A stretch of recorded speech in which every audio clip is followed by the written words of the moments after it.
Les invito a abrir sus Biblias. Hoy estaremos estudiando en el capítulo 13 del libro de los Hechos. Ahí está basado el mensaje de hoy. Hechos, capítulo 13, los primeros 12 versículos de este capítulo.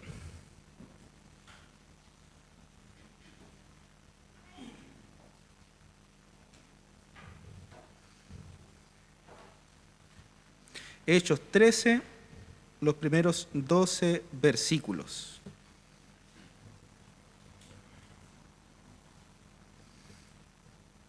Téngalo ahí abierto. Vamos a ir dando lectura paulatinamente a esta porción bíblica.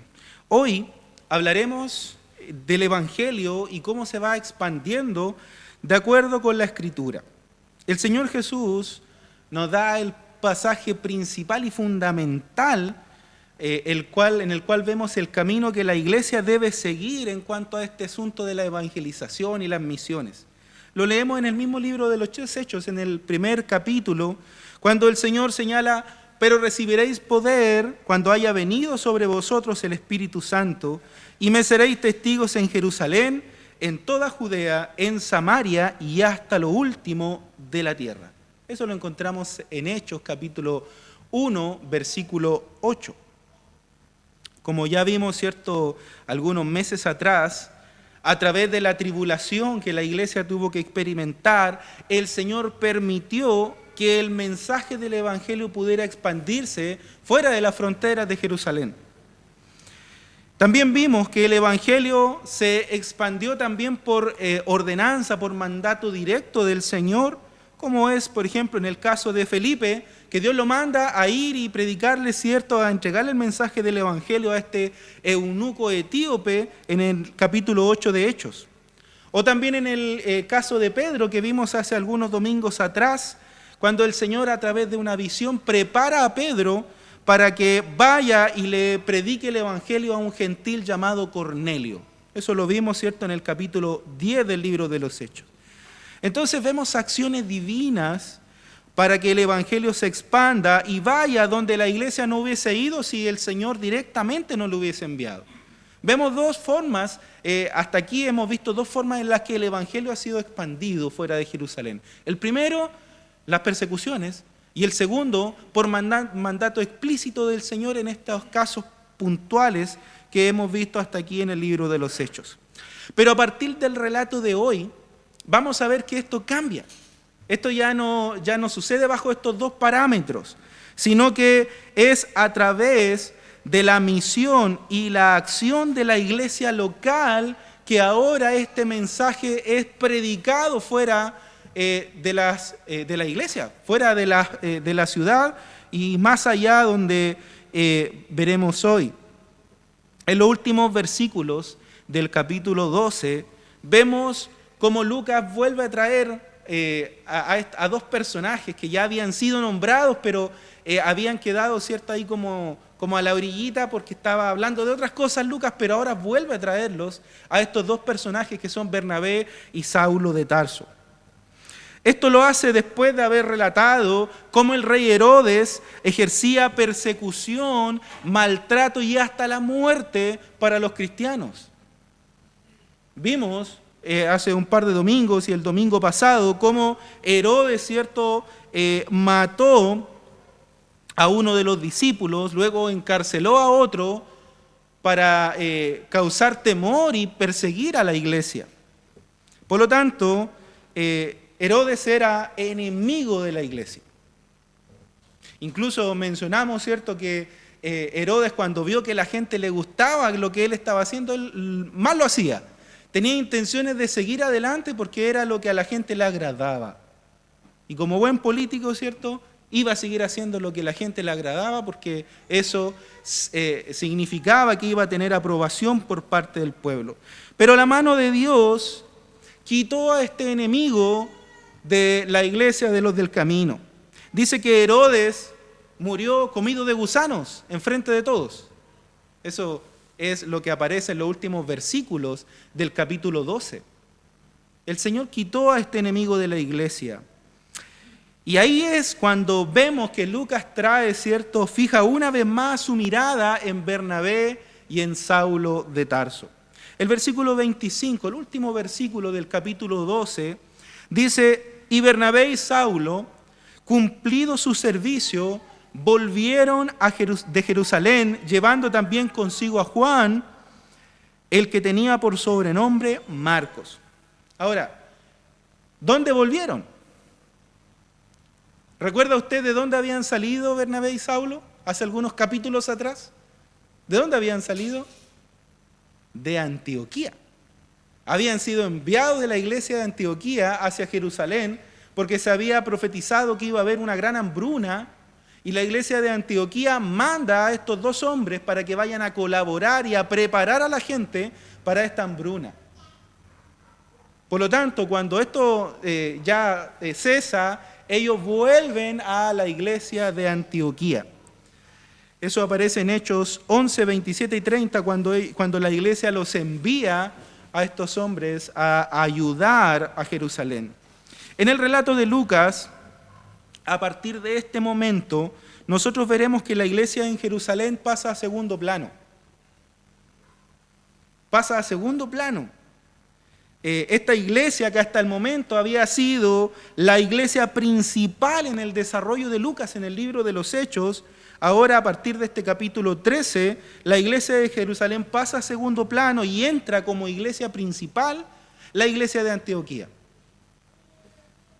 Que es cierto, esta iglesia que se establece como la principal en torno a la expansión del Evangelio, para el relato, ¿cierto?, que continúa desde el capítulo 13 en adelante. Y también a partir de este capítulo 13, Pedro, que también hasta ese momento había sido como uno de los principales protagonistas de este relato de Lucas, también pasa a segundo plano. Y comienza, ¿cierto?, a relatarse las experiencias, las misiones, el trabajo de Saulo de Tarso. Y que por supuesto desde este capítulo, desde esta porción de la Escritura también se comienza a llamar Pablo, porque hasta el momento es Saulo. Pero a partir de este capítulo comienzan a llamarle Pablo. Y él va a tomar la importancia que tiene en cuanto a la labor de expandir el Evangelio, y eso es lo que Lucas relata de aquí en adelante. Leamos por favor la primera parte del pasaje que estudiaremos hoy, los primeros 3 versículos del capítulo 13, que en estos versículos se relata una característica gloriosa de la iglesia, y también se relatan 3 aspectos muy importantes que debemos tener en cuenta en cuanto a la misión de expandir el mensaje del Evangelio. Leamos por favor los primeros 3 versículos. La palabra del Señor dice: había entonces en la iglesia que estaba en Antioquía profetas y maestros: Bernabé, Simón el que se llamaba Níger, Lucio de Cirene, Manaén el que se había criado junto con Herodes el tetrarca, y Saulo. Ministrando estos al Señor y ayunando, dijo el Espíritu Santo: apartadme a Bernabé y a Saulo para la obra a la que los he llamado. Entonces, habiendo ayunado y orado, les impusieron las manos y los despidieron.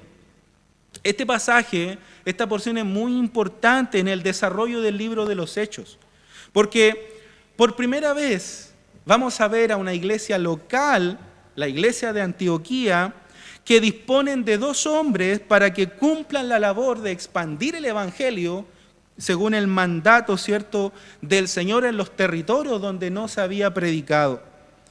Es importante porque hasta este momento los cristianos habían salido de Jerusalén por persecución y por mandato particular del Señor. Pero ahora es la iglesia la que está orando y tiene la iniciativa de enviar a misiones a estos 2 hombres,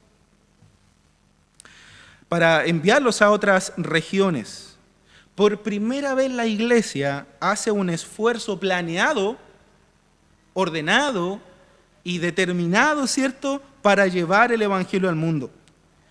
También podemos ver en este pasaje, en este primer versículo, la diversidad étnica y social de la iglesia en Antioquía. Lucas lo expresa claramente en el versículo 1, dice, había entonces en la iglesia que estaba en Antioquía profetas y maestros, y ahora los menciona, dice que estaba Bernabé, Simón, el que se llamaba Níger, Lucio de Cirene, Manaén, el que se había criado junto con Herodes el tetrarca, y Saulo. Y en estos hombres descritos aquí vemos una diversidad étnica y social.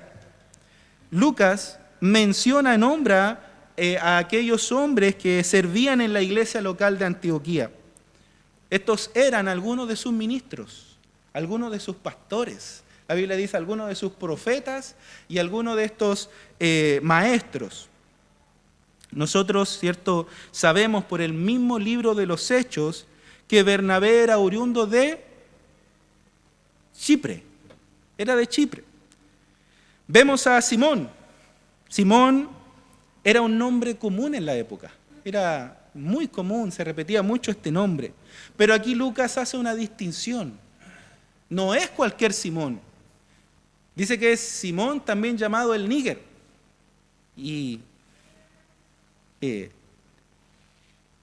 sin el ánimo de ofender y que nos vayan a censurar en redes sociales, Níger significa negro.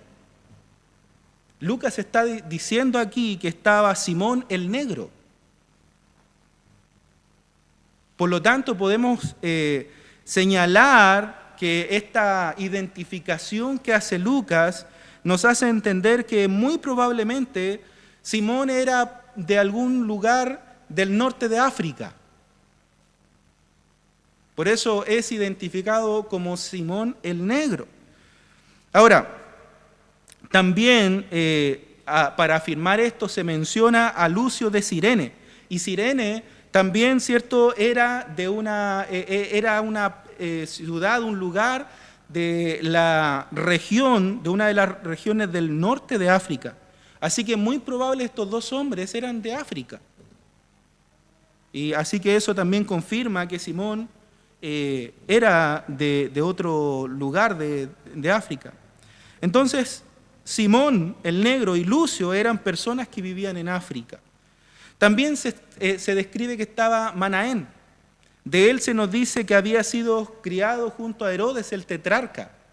Entonces Manaén era de una situación social alta. Tenía recursos. Entonces, porque se había criado junto con uno de los Herodes, que posteriormente fue rey, ¿cierto? Y finaliza señalándolos que estaba también Saulo. ¿De dónde era Saulo? De Tarso, ¿cierto? Saulo de Tarso. Así que podemos ver a través de los detalles que menciona Lucas acerca de los líderes de la iglesia de Antioquía esta característica maravillosa de la diversidad étnica y social que existía en aquella iglesia. No era una iglesia exclusiva, era una iglesia que incluía diferentes etnias, diferentes naciones, diferentes estratos sociales. Era una iglesia que los incluía a todos aquellos que eran salvados por Cristo. Y dentro no habían diferencias. Dentro de la iglesia eran todos iguales. Y eso es algo maravilloso y es una característica gloriosa de la iglesia. Quizás esta diversidad podía ser divisoria, pero por la obra del Espíritu Santo se destruye toda barrera étnica y social, todo estrato social. En Cristo somos uno, en unión con Él, pero también en unión con la comunidad de su iglesia, con el cuerpo. Somos uno. No hay diferencia, somos todos iguales para el Señor. Aunque vengamos de diferentes lugares, aunque tengamos diferentes costumbres, aunque tengamos más o menos, somos iguales en este lugar. Somos iguales ante el Señor. Quizá para nosotros hoy en día no es gran cosa esto. Para nosotros es quizás algo obvio, pero para aquel entonces era algo escandaloso, hermanos. Porque en ese entonces existía la esclavitud, existían los siervos, aquellos que estaban destinados para las tareas que los amos no querían hacer. Había clasismo, por decirlo de alguna forma, muy marcado en aquel entonces.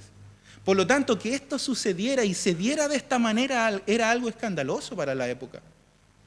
Por eso digo que en ese momento debió haber sido algo glorioso poder ver esa diversidad en la iglesia primitiva, en la iglesia del primer siglo. Imagínense, hoy en día se hacen diferencias y todavía, cierto, hay discriminación de alguna manera, ya sea social o étnica. Imagínense ustedes hace 2000 años. Era mucho, mucho más peor. Pero cuando el Señor obraba en las vidas de estas personas, se borraba toda barrera social, cultural, todo eso dejaba de importar, porque lo único importante era adorar al Señor. Lo único importante era compartir esta comunión con el Señor y con la iglesia de Cristo. Eso era lo único que importaba. Realmente era algo maravilloso.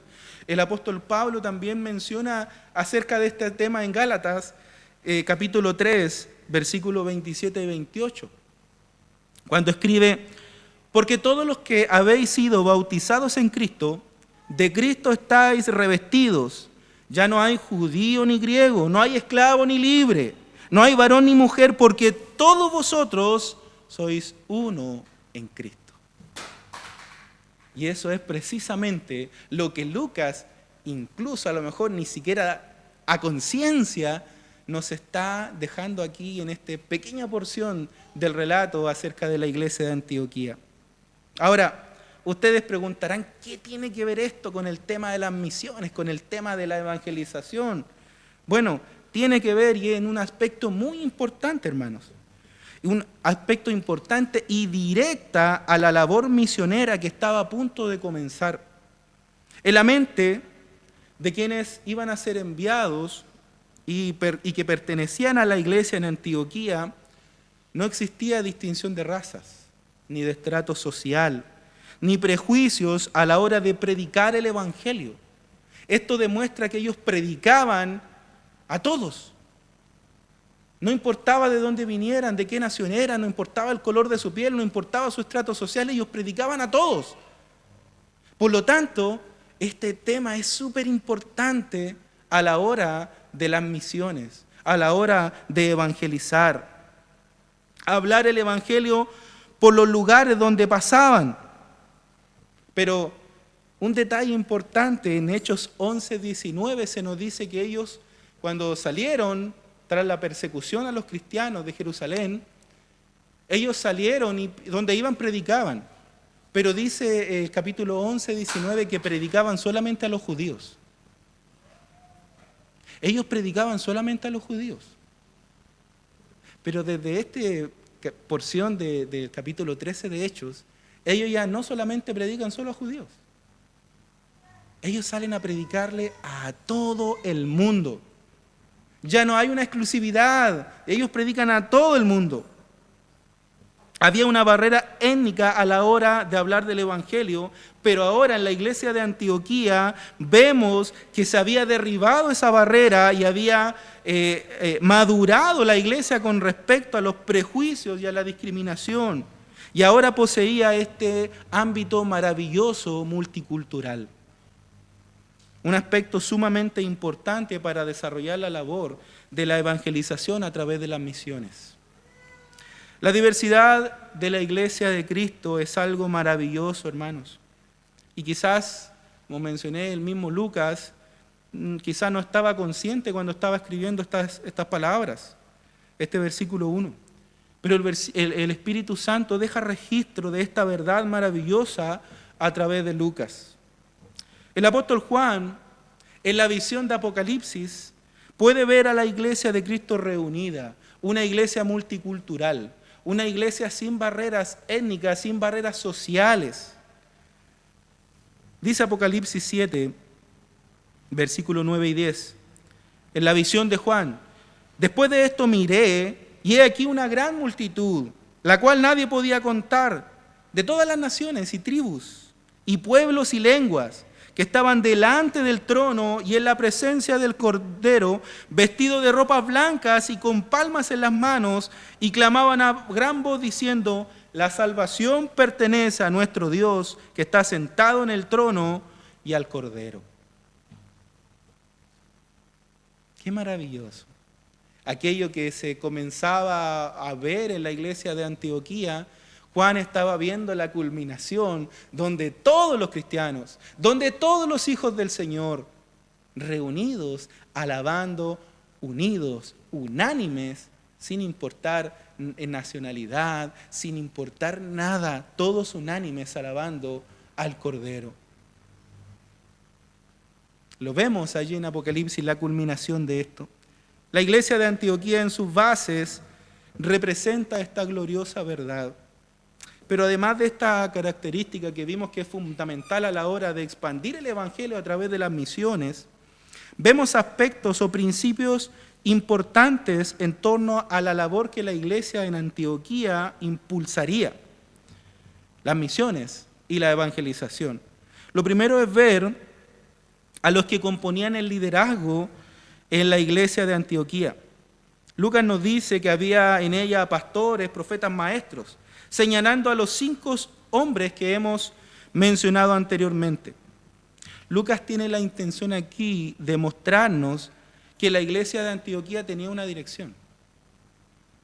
Había un orden establecido. Habían líderes que guiaban la iglesia, que estaban encargados de enseñar, de guiar a la iglesia en temas espirituales, en temas doctrinales. Estaba ordenada y había un liderazgo espiritual en la iglesia. No era desordenada, había un orden. El oficio profético, todos sabemos que en el primer siglo era fundamental porque aún no estaba conformado el canon, y el oficio de maestro también era fundamental porque expresaba las enseñanzas del Antiguo Testamento y explicaban, ¿cierto?, el cumplimiento en la persona de Jesucristo.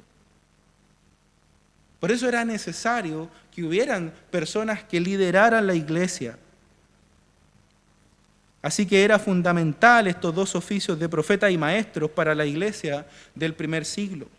Esta iglesia de Antioquía, además de esto, necesitaba tener un liderazgo formado, maestros que enseñaran correctamente la verdad a la iglesia y que fueran fuertes doctrinalmente.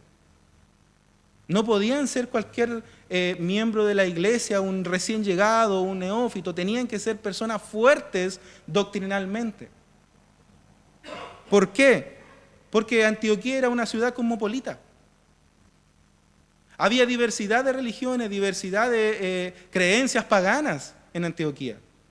Por lo tanto, aquellos que estaban a cargo de la enseñanza tenían que ser fuertes doctrinalmente para poder enseñar y preparar a la iglesia para no caer frente a este tipo de religiones falsas, religiones paganas. Debían estar preparados para poder enfrentar aquellas religiones paganas. La iglesia en Antioquía enfrentaba constantemente el ataque de creencias y religiones extranjeras. Pablo escribió a las iglesias del Asia Menor en Efesios 4, y ahí nos muestra un poco de lo que debía hacer la iglesia ante los ataques de las religiones paganas. Efesios 4, versículo del 11 al 15 dice: y él mismo, hablando de Jesucristo, constituyó a unos apóstoles, a otros profetas, a otros evangelistas, a otros pastores y maestros, a fin de perfeccionar a los santos para la obra del ministerio, para la edificación del cuerpo de Cristo, hasta que todos lleguemos a la unidad de la fe y del conocimiento del Hijo de Dios, a un varón perfecto, a la medida de la estatura de la plenitud del Hijo de Dios, de Cristo, para que ya no seamos niños fluctuantes, llevados por doquiera de todo viento de doctrina, por estratagema de hombres que para engañar emplean con astucia las artimañas del error, sino que siguiendo la verdad en amor, crezcamos en todo en aquel que es la cabeza, esto es Cristo. Ese es el consejo que le da Pablo a las iglesias en Asia Menor, que deben estar preparadas doctrinalmente, en todo el conocimiento, para llegar a estar a la altura del Hijo de Dios. Y a propósito de esto, si usted, hermano, no quiere ser llevado por cualquier viento de doctrina y quiere ser preparado para el conocimiento de Cristo, si quiere llegar a la estatura del varón perfecto, a la estatura de la plenitud de Cristo, si usted quiere dejar de ser un niño fluctuante, que puede ser engañado por hombres astutos, que hablan las artimañas del error, si quiere crecer en todo en Cristo, inscríbase a la Academia Bíblica.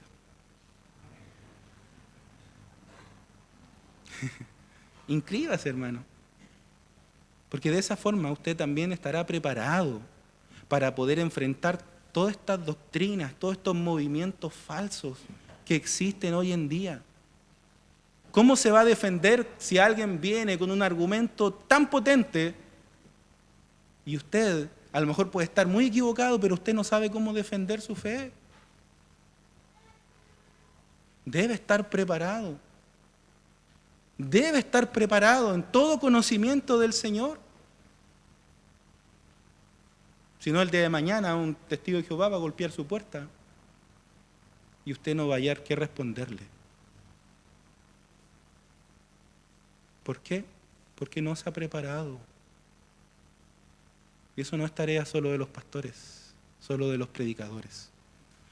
Todos debemos prepararnos en doctrina y en todo conocimiento del Señor. Después pasaré la publicidad de la academia. Pero mientras tanto, ahí téngalo en el corazón.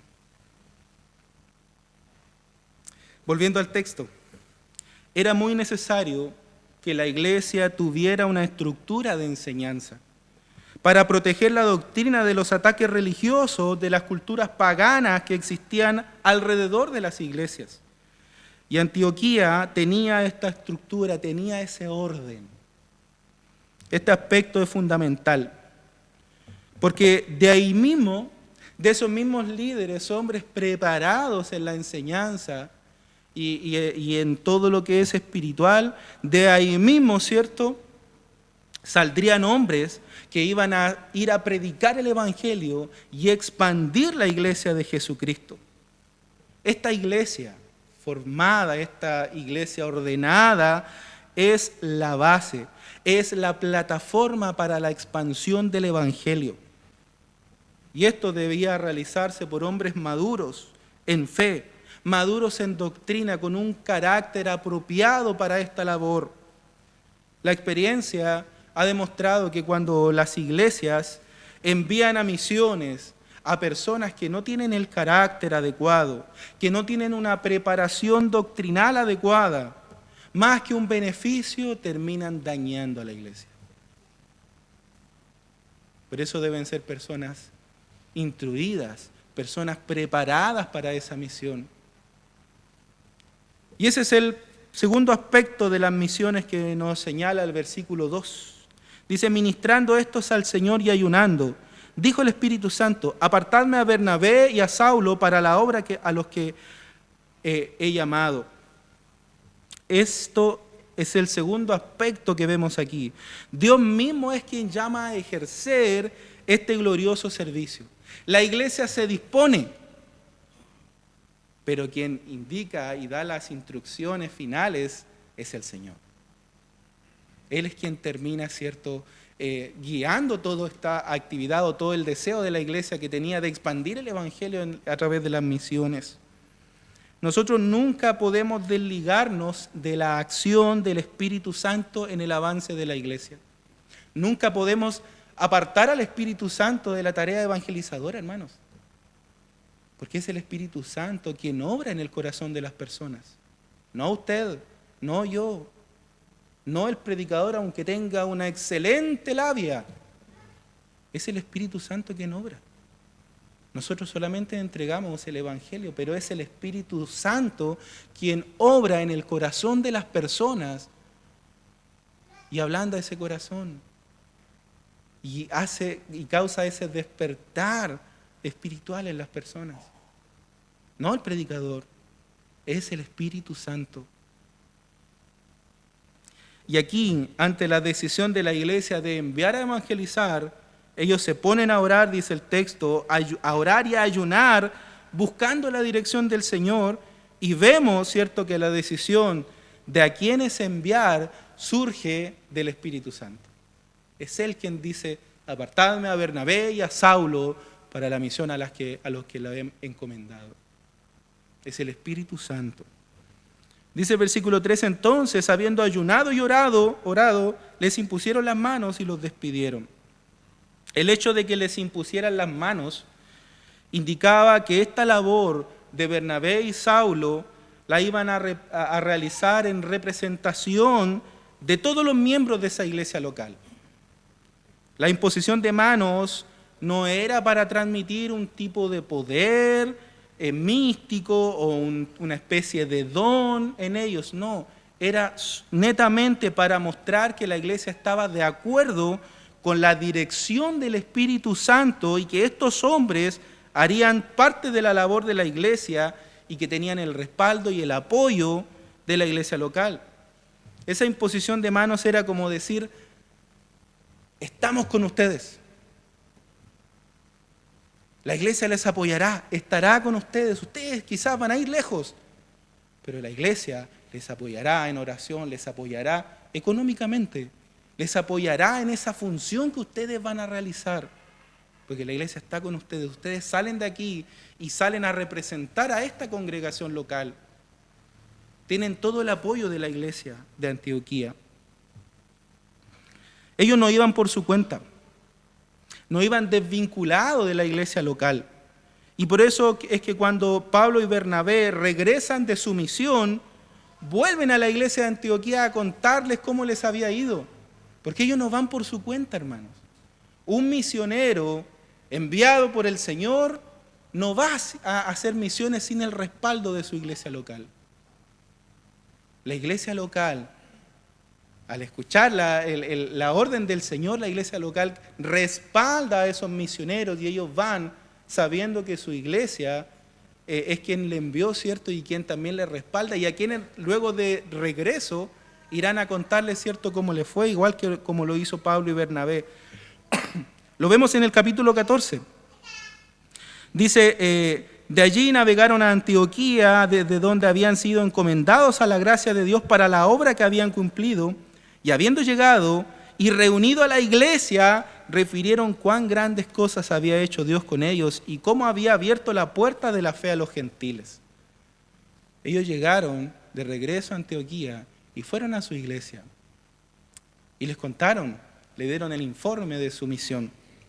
Así que la obra de expansión del evangelio debe surgir a partir de la iglesia local y con la dirección del Espíritu Santo, enviando a personas capacitadas y con el carácter adecuado para desarrollar esa función, con el respaldo espiritual de la iglesia local, el apoyo económico también, el ejercicio aislado que nace de personas con motivaciones particulares pueden llegar a ser perjudiciales más que beneficiosas para la iglesia. Debe surgir de una iglesia local. Los versículos 4 y 5 nos exponen la puesta en marcha del ministerio de Bernabé y Saulo. En estos versos podemos ver una ilustración de la necesidad de aquellos que se embarcan en este ministerio. Y esta necesidad es que sea por llamado divino y no por motivaciones personales.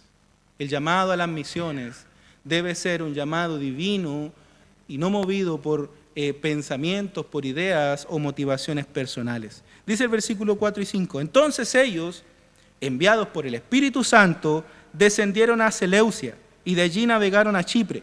Y llegados a Salamina, anunciaban la palabra de Dios en la sinagoga de los judíos. Tenían también a Juan de ayudante. Es importante esto, señalizar que Lucas nuevamente vuelve a mencionar que ellos iban guiados por el Espíritu Santo. Ellos no iban por su cuenta. El Espíritu Santo los guiaba donde tenían que ir. Esto es fundamental, hermanos, porque no es suficiente la pasión y la motivación que alguien puede mostrar si no es guiado por el Espíritu Santo. Puede haber alguien muy eufórico, muy apasionado a la hora de querer ir a misiones, pero si esa persona no es guiada por el Espíritu Santo va a fracasar. Y lo vemos en este mismo pasaje. Lo vemos aquí. Dice el versículo 5 al final, se nos dice que iban con un ayudante. ¿Quién era este ayudante? Juan, que no podía ser otro más que Juan Marcos, ¿cierto? Juan Marcos iba de ayudante. Ahora, cuando leí esto me pregunté, ¿y por qué iba Juan Marcos si el Espíritu Santo dijo claramente que tenía que ir Bernabé y Saulo? ¿Por qué agregaron a Juan Marcos? ¿Se preguntó eso usted? Seguramente Bernabé y Saulo, con muy buenas intenciones, deciden llevar a Juan Marcos. Ellos lo deciden, no el Espíritu Santo. Y por eso no debe sorprendernos que muy pronto vemos que este joven, Juan Marcos, tira la toalla. Juan Marcos desiste del viaje porque él no estaba enviado por el Espíritu Santo. Y muy pronto, rápidamente sintió la presión de lo que era caminar tremendas distancias para ir a predicar el Evangelio. Este era un joven. Y que seguramente al principio estaba tan entusiasmado, estaba tan motivado, dijo, yo también voy. Pero cuando se dio cuenta que había que caminar 12.000 kilómetros a pie, seguramente ahí se arrepintió de haber salido con Bernabé y Saulo. Y tiró la toalla, hermanos. La segunda parte del versículo 13 dice, pero Juan, apartándose de ellos, volvió a Jerusalén. Y todos sabemos que en el futuro esta decisión de haber llevado a Juan Marcos trajo consecuencias muy dolorosas para Bernabé y para Saulo. Haber tomado esa decisión, no habiendo sido guiada por el Espíritu Santo, trajo consecuencias para ellos. Dice en Hechos 15, quiero adelantarme algunos capítulos para mencionarles esto, dice, y Bernabé quería que llevasen consigo a Juan, el que tenía por sobrenombre Marcos, pero a Pablo no le parecía bien llevar consigo al que se había apartado de ellos desde Panfilia, y no había ido con ellos a la obra. Y hubo tal desacuerdo entre ellos que se separaron el uno del otro. Bernabé, tomando a Marcos, navegó a Chipre y Pablo, escogiendo a Silas, salió encomendado por los hermanos a la gracia del Señor. Esto, hermano, a lo mejor usted dice, bueno, porque hubieron dos grupitos. Pero no fue tan así. Bernabé y Saulo eran compañeros de ministerio. Lideraban juntos una iglesia, la iglesia de Antioquía. Para ellos haberse separado debió haber sido algo muy doloroso. Y todo por causa de haber hecho algo que el Señor no les había mandado. Que a lo mejor lo hicieron con muy buenas intenciones, pero trajo consecuencias.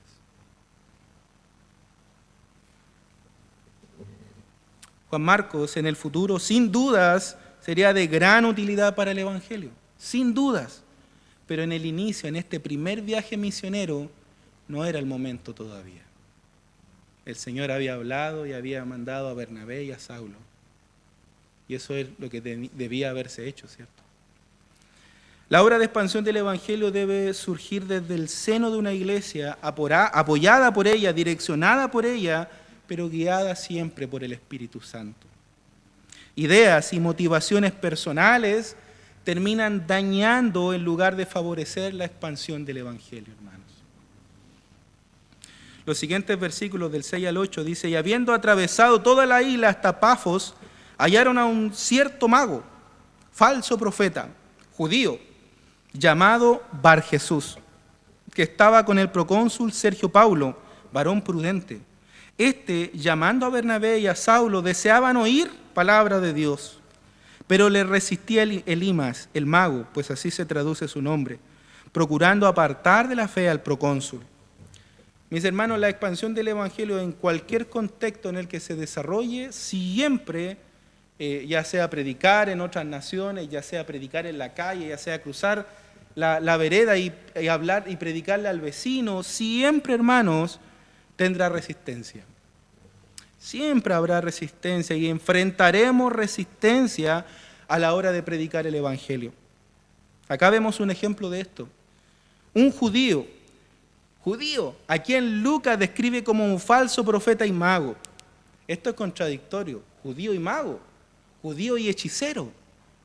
Recordemos que en el Antiguo Testamento estaba prohibida tajantemente la hechicería.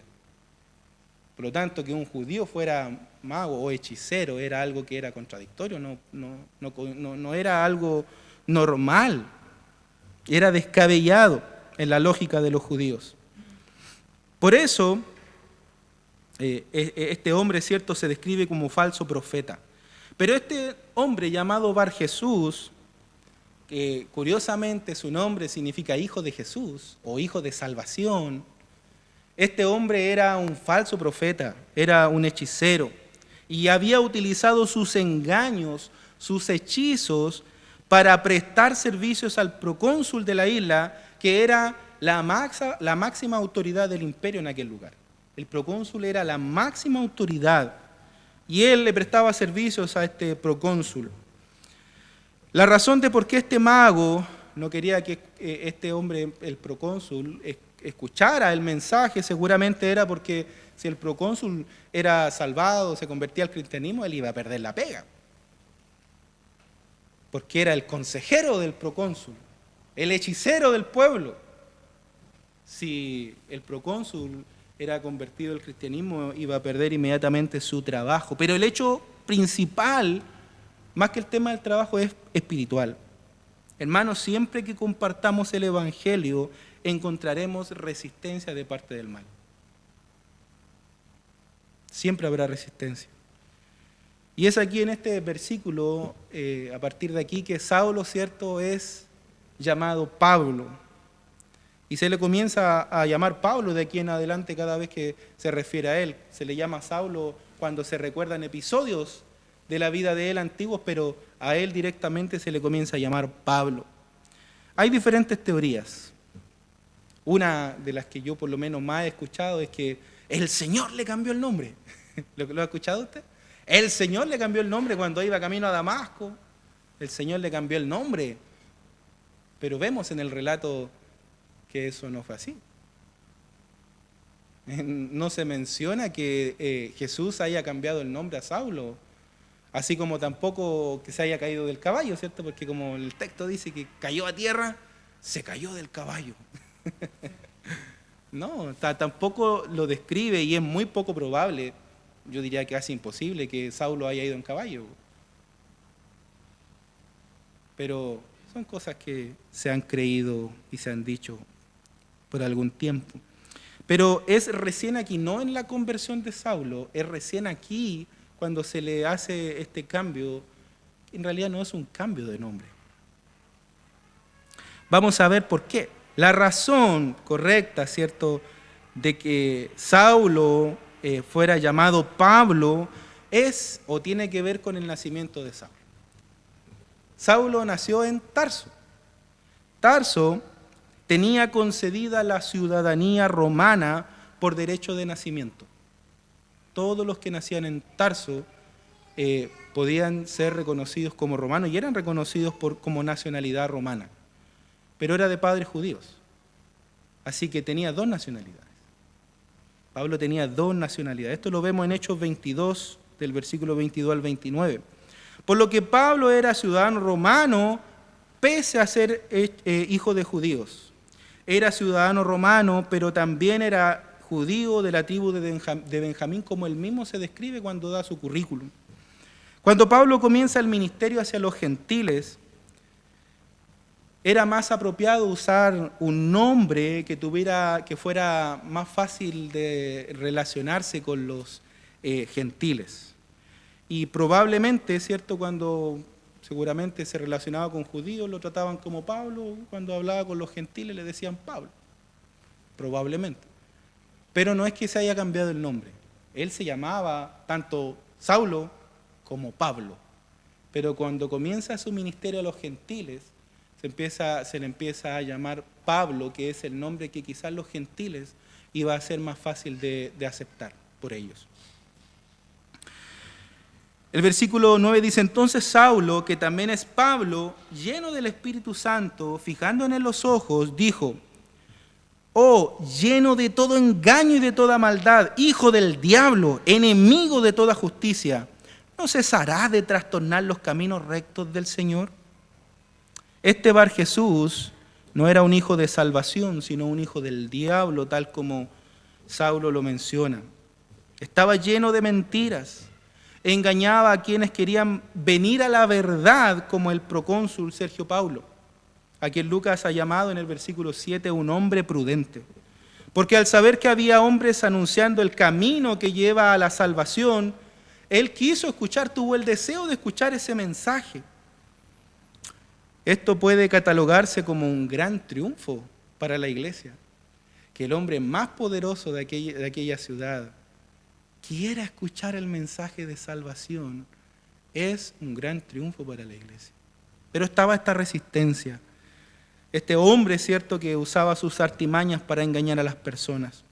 Pero el Señor, así como lo hizo con Herodes, se encarga de este falso profeta porque ya se había propuesto en el corazón que Sergio Pablo llegara a una fe salvadora en Jesucristo. Dios ya se había propuesto salvar a este hombre. Por eso este hombre siente el deseo de escuchar el Evangelio. No importa los obstáculos que el mundo pueda poner en el transcurso del desarrollo del Evangelio, hermanos, Dios se encargará de salvar a los que Él se ha propuesto salvar. Dios salvará a aquellos que se ha propuesto salvar. El versículo 11 dice: ahora pues, he aquí la mano del Señor está contra ti y serás ciego, y no verás el sol por algún tiempo. E inmediatamente, dice, cayeron sobre él oscuridad y tinieblas, y andando alrededor buscaba a quien le condujese de la mano. Imaginemos por un momento a Pablo pronunciando esta sentencia contra este hombre.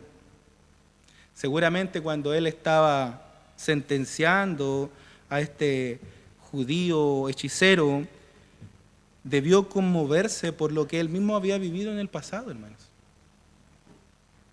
Él estaba anunciando ceguera para este hechicero, pero él también había experimentado la ceguera, que era nada más que una representación de lo que había en el interior. Pablo estaba ciego hasta el momento de la conversión, y el Señor lo deja ciego, porque estaba ciego.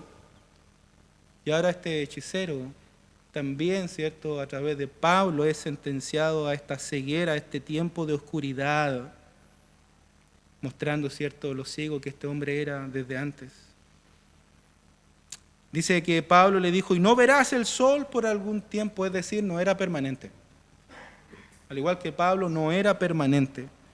Pero hermanos, esto es maravilloso, porque en medio de la oscuridad, la luz del Evangelio, en medio de la oscuridad, de la ceguera de este hombre, la luz del Evangelio podía surgir aún en el corazón de este falso profeta y podía haber llegado a ser realmente el Bar Jesús, es decir, hijo de salvación, porque ese es el poder del Evangelio. Ese es el poder del Evangelio. Ese es el poder de la obra de Cristo. No importa cuánto, no importa quién. Si el Señor se ha propuesto salvar a alguien, lo hará. Lo hará, hermanos.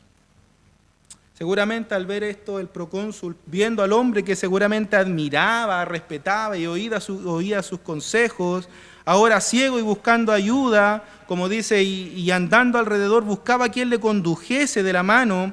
Esto seguramente lo dejó impactado y le ayudó a salir del engaño por el cual se encontraba a través de Bar Jesús. Pero lo que realmente maravilló al procónsul no fue este episodio donde se muestra la ceguera de este falso profeta. No fue ese evento lo que maravilló al procónsul. Y lo dice el versículo 12, el último versículo de nuestra cita. Dice: entonces el procónsul, viendo lo que había sucedido, creyó, maravillado de la doctrina del Señor. La doctrina fue lo que maravilló a este hombre. Las enseñanzas de Bernabé y Saulo fueron lo que maravillaron a este procónsul. Fue maravillado por el mensaje del Evangelio que Pablo y Bernabé predicaron. Hermanos, el Evangelio es una noticia sorprendente. Seres pecadores siendo perdonados y aprobados por el Dios Santo. Eso es maravilloso. Es maravilloso que tú y yo hayamos sido perdonados y ahora seamos aprobados por el Dios que es santo. Eso es glorioso, hermanos. Y deberíamos maravillarnos al pensar en esto, al igual que lo hizo el procónsul. El Evangelio es el poder de Dios para todo aquel que cree. Es el poder de Dios para salvación de todo aquel que cree. Y en eso nos gozamos. Y eso es motivo suficiente para que nuestro corazón salte de alegría, porque hemos sido perdonados. Y ahora el Señor nos mira con aprobación a través de la persona de Jesucristo. Gocémonos en el Señor. Invito a ponerse en pie y oremos a ese Dios que nos ha dado salvación.